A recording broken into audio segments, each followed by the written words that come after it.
Alright, hello everybody. Welcome back to the channel. Restaurant and Research. I'm not sure if I'll stick around with that name, but so far it's done its job. Once again, the idea for this channel is to, and I'm still working it out, is to have a more clear, more precise understanding of what it takes to run a successful restaurant, primarily from the view of a chef. Now, that means, how do we understand recipes? How do we understand cooking? How do we understand leadership? How do we understand our community? And by no means am I an expert in all of those things, but what I would like to do is to ask questions, bring other opinions, bring questions to the community, bring questions to professionals, bring whether they are new or established. The goal is to find out. The goal is to F around a little bit and to find out, of course. By no means am I an expert, but today I thought I would sort of focus on a technique. I'd like to speak on technique, which has been very near and dear to me, has been always in the back of my mind, has always been ever present. And that idea or technique is of pâtés and Forcemeats, and how they translate into, let's say, our skills as a chef. So, and all of this is coming from recent events at the restaurant. A sous chef of mine has made us, or taught us, an art of making pâté en croûte, and that's a very fabulous preparation that he's taught us all. He's leaving, unfortunately, at the end of October 21st. This is his last day, but he has left us with this wonderful technique. He did a demo. His name is Michael.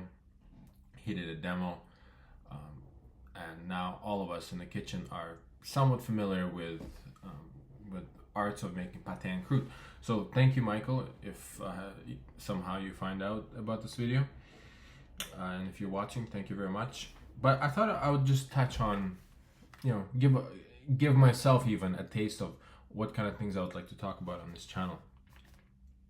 Okay, so as far as world of terrines, pâtés, and Forcemeats, we can have four options, really, and only one of them was touched during the pâté en croûte preparation that we did at the restaurant. Essentially, we have straight Forcemeats, country style Forcemeats, we have gratin Forcemeats, and we have mousselines.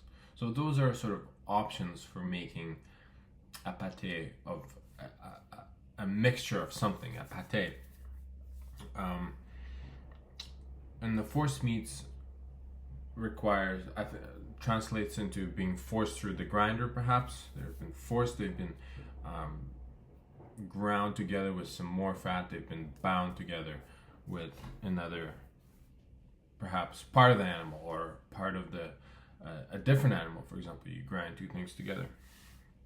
But essentially, in the case of a straight Forcemeat, you combine pork and pork fat with dominant meat in equal parts. Through this process of progressive grinding and emulsification, the meats and fats are cut into cubes, seasoned, cured, rested, ground, and processed. So very straightforward. You combine pork fat with pork meat and an other animal if so desired, and then you season them, cube them, season them, and grind them. Quite straightforward. And this is what Chef Michael has taught us at the restaurant, is the art of pâté en croûte making.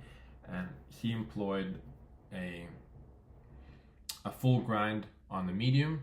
Cool. A full grind on the medium, and then a third of it got ground on the smaller die, producing more delicate texture, as he put it.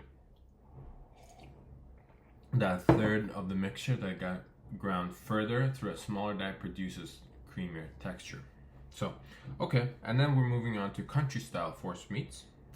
These are rather coarse in texture. They're traditionally made from pork and pork fat, often with percentages of liver and other garnish ingredients.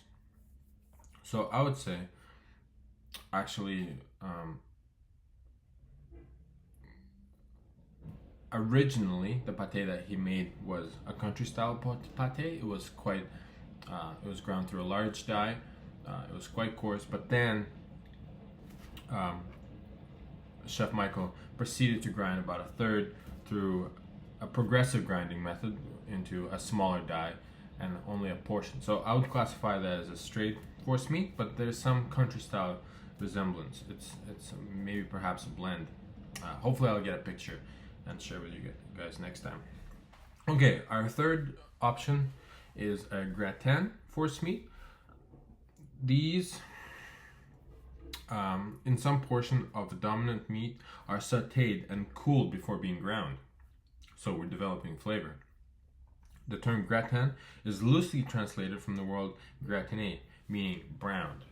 So that one, the only experience with the gratin force meat I have is from a culinary school. I believe we made roasted duck and pork terrine. It was quite lovely. I always enjoy these sort of preparations.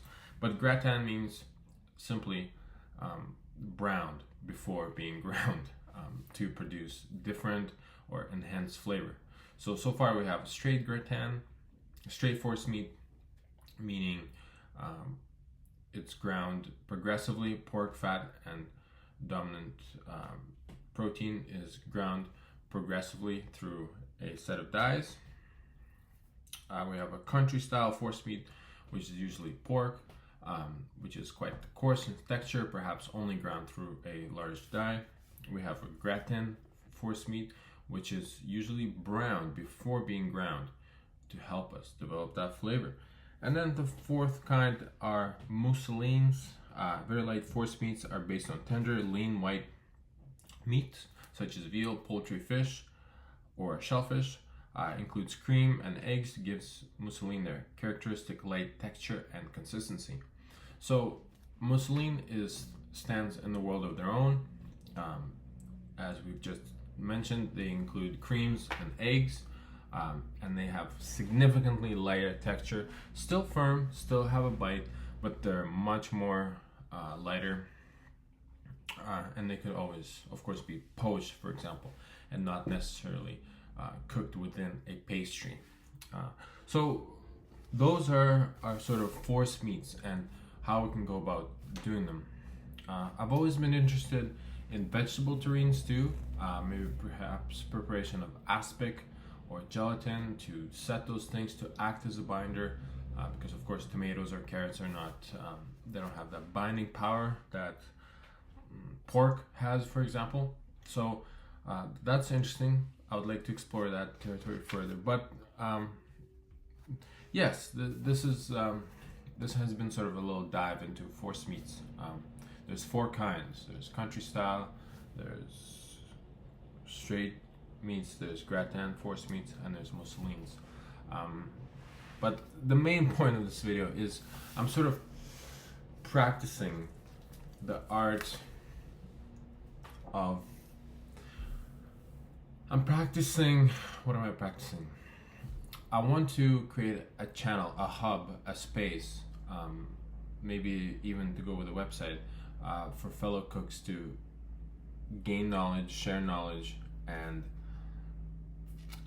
act in the best interest of each other, to help each other out. So these are sort of trial videos. I'm taking the winter to figure out what I want to talk about, what kind of topics, how we're gonna go about. But then come spring, the idea is to actually get into a kitchen, rent a small space, a small house, get into the kitchen and start making the things and inviting the cooks from around, from the surrounding areas to learn, to exchange, to grow together. So currently I live in Okanagan, I live in Kelowna. I love it here a lot, and I would like to keep growing here in this region because everything is so fantastic. So stick around, guys. The goal is to upload 1 video a week for the next winter, for this following winter, to get better at filming, to get better at scripting, to bring ideas, and then come spring, we hit the ground running and start making some recipes. So it's been a 10-minute video. Wow, time flies. Well, thank you guys. Thanks so much. Take care. Bye.